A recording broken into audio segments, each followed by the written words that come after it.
So welcome back, guys, to We Talk Boxing, and today I'm going to be talking about Moses Itauma and his latest fight, which took place last night against Mariusz Wach.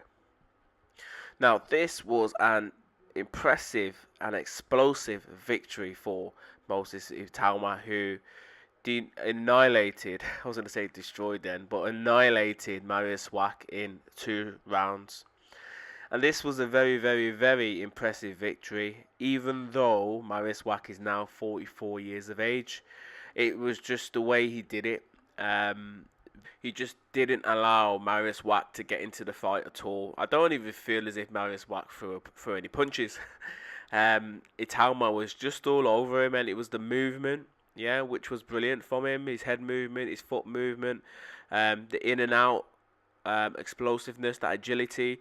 He was just too much, too young for Mariusz Wach, who's now pretty much just in there to cash paydays. Really, he's an old fighter, but still a credible name to have on your record at this stage, especially someone like Moses Itauma, who is 10-0, and obviously they're going to look to try and progress Itauma quite quick, quite soon, especially now that one of the belts has been vacated. Obviously, we know Anthony Joshua versus Daniel Dubois is going to be happening in September. But other belts at some point could maybe be fragmented as well from Alexander Usyk. But yeah, very, very, very, very impressive performance from a Moses Itauma. And what I like the most is that you don't know what he's going to throw, because he throws to the head, he throws to the body, he can throw uppercuts, he can throw hooks, he can throw with his left hand, he can throw with his right hand. Not a lot of heavyweights could do what he does, you know what I mean? And Alexander Usyk is probably the only other heavyweight at this moment in time that I can think of who could throw the punches and the combinations that Itauma was throwing, and he's just so elusive, and his hand speed is just so electric for this weight. He looks like a middleweight or a light heavyweight fighting against heavyweights, because that's the difference at this stage. But he's looking good, and I think that's the key. And I know that his team are going to want to try and progress him quite quick to maybe a world title, but him beating Tyson's record, I don't know if that's going to be achievable within the next 9 months, give or take, because I think he has to do it before his birthday or something like that. But if that's not possible, then can we start now trying to progress him against maybe the English or British title? And you're probably thinking, why is beat someone like a Wach? Surely he's above the English title or the British title, but I don't see it like that. I see it as more experience, and he's still young.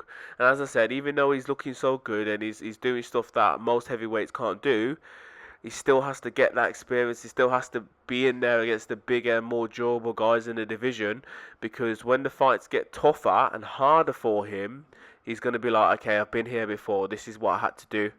Because he's not always going to be able to blow opponents out of the way.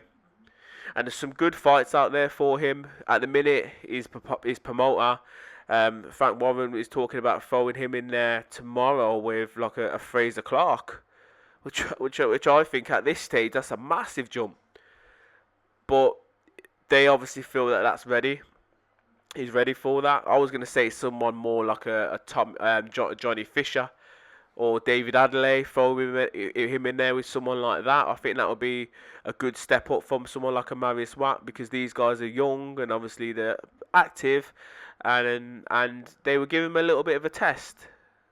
And then maybe someone like a Fraser Clark, and then progress up the British rankings, because I don't know what Hughie Fury's doing. Could that be someone that maybe they'll be thinking about in the next 3-4 months? And after this impressive victory, he took no punishment. I reckon he'll be out in the next couple of months. And it wouldn't surprise me if they would try and look to see if they could get him on the undercard of the AJ fight. Who knows? But yeah, I just thought I'd make this quick video, really, just to let you know my thoughts on Moses Itauma. He's looking good, people, and he's cooking nicely. He's boiling at the minute.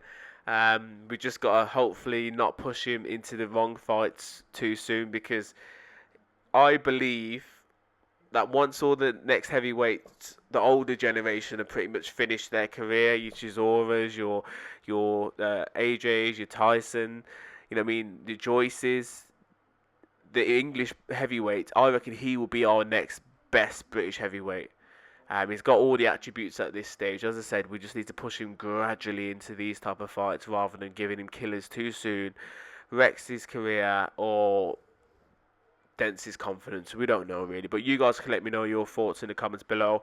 Who would you like Moses Itauma to fight up against next? And yeah, let me know about his recent performance. As always, guys, please subscribe and comment. Bless.